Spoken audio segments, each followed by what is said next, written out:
Elivaldo, vamos ali conversar com o secretário estadual de Fazenda, Rafael Fonteles. Bom dia, secretário. Bom dia. Seja bem-vindo aqui ao Notícia da Manhã. Secretário, com as medidas anunciadas no início do quarto mandato do governador Wellington Dias, ontem chegamos ao 100º dia dessa nova administração.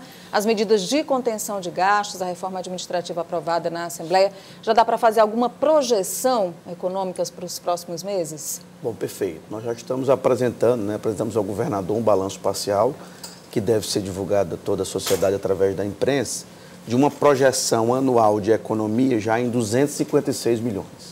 Então, daquela meta de 400 milhões, com esse trabalho que eu diria de formiguinha, porque no campo da despesa pública, para você atingir um resultado, tem que ser medida por medida, cada uma com um pequeno impacto que, somando, dá um impacto mais relevante. Então, são 256 milhões e nós deveremos divulgar por secretaria. Então, por exemplo, a Secretaria de Fazenda, a qual eu sou o gestor, 11 milhões de reais nas alterações, reduções de contratos, contingenciamento de despesas, revisão de todas essas despesas. Num ano.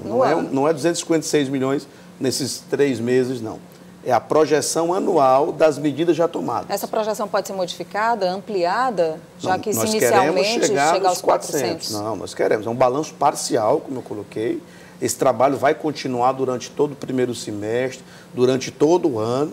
E a partir do ano seguinte, o trabalho vai ser manter os patamares, esse nível de custeio da máquina, no patamar que a gente conseguir chegar. Então, a ideia é chegar no mínimo possível, sem comprometer os serviços essenciais à população, notadamente saúde, segurança e educação. Esse esforço, secretário, começou antes mesmo da implementação da reforma administrativa recentemente aprovada e já sancionada naquela parte, digamos assim, de maior impacto nas despesas, como, por exemplo, redução da estrutura administrativa. Com essa redução, qual a expectativa de contenção de despesas em relação à máquina pública? Bom, esse item da reforma é apenas um dos elementos nesse pacote, vamos dizer assim, de redução das despesas.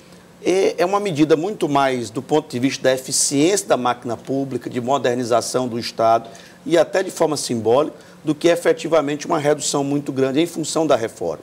A gente estima que a reforma, a economia com o que vai ser gerado, será na casa de 20 a 30 milhões. Então, muito pouco comparado com essa meta mais ousada, que é mais oriunda das revisões de contratos, como eu coloquei, contingenciamento de despesas que não são essenciais, auditoria na folha de pagamento, revisão de encargos. Então, tudo esse trabalho é que vai gerar essa economia anual de 400 milhões de reais.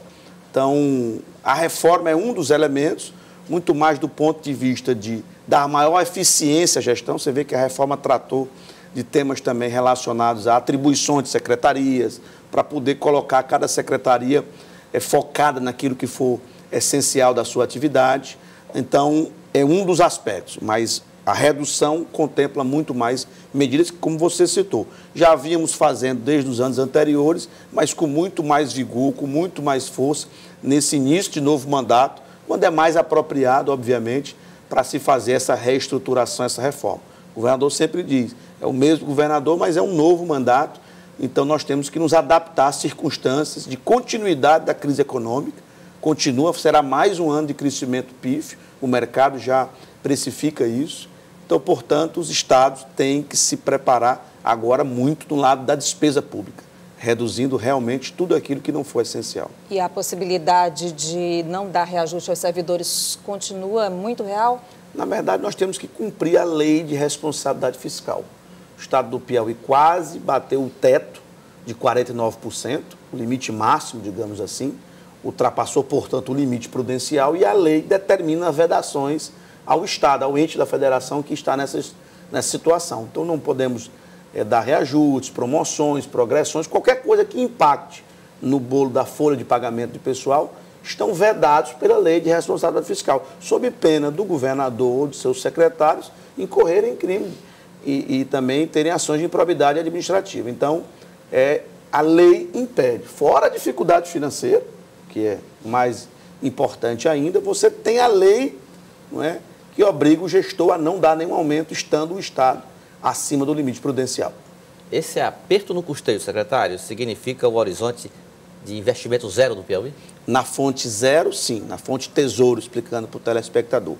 Então, a fonte de tesouro praticamente não será ocupada com investimentos. Mas nós temos operações de crédito e os convênios federais. Tem previsão do Finisa então, 2 agora? O Finisa 1, na verdade, a segunda metade do Finisa, que estava travada há mais de um ano, finalmente o Estado completou a prestação de contas e deve receber a segunda parcela em poucas semanas. Então, essa operação de crédito destrava uma série de investimentos, de obras que estavam por completar e também nos ajudarão a contrapartidas de convênios federais. Porque, às vezes, você precisa de um valor pequeno para destravar um convênio de grande vulto. Então, a ideia é que os investimentos sejam feitos nesse ano também, mas com recursos de operação de crédito, principalmente o Finisa, mas tem outras, como o Proinvest do BNDES, e também convênios federais que já estavam aprovados, já estão em execução, carecendo apenas, às vezes, de uma contrapartida, de alguma solução burocrática. Obrigada, secretário Rafael Fonteles, secretário de Fazenda do Estado. Bom dia para o senhor. Eu que agradeço, bom dia, sempre à disposição. Obrigada. Vamos à última de hoje, Alivaldo. Tem até a ver com o secretário Rafael Fonteles também, Nádia, que ontem o deputado estadual João Madison e o presidente da Associação Piauiense de Criadores de Zebu estiveram com o secretário de governo, Osmar Júnior. Foram levar um problema, Nádia, que nós inclusive abordamos aqui no início da semana, esse surto de febre suína clássica, que é um problema, Nádia, que não atinge apenas e tão somente o rebanho suíno do estado, a incipiente suinocultura piauiense, já que o mercado é abastecido essencialmente por Santa Catarina. Mas o agronegócio como todo. Por esta razão, André Nogueira e João Madison foram pedir sensibilidade ao governo na destinação de um tratamento ou de recursos, de um tratamento especial para controle desse foco. Ou seja, esbarra em quê? Em recursos, não é, secretário?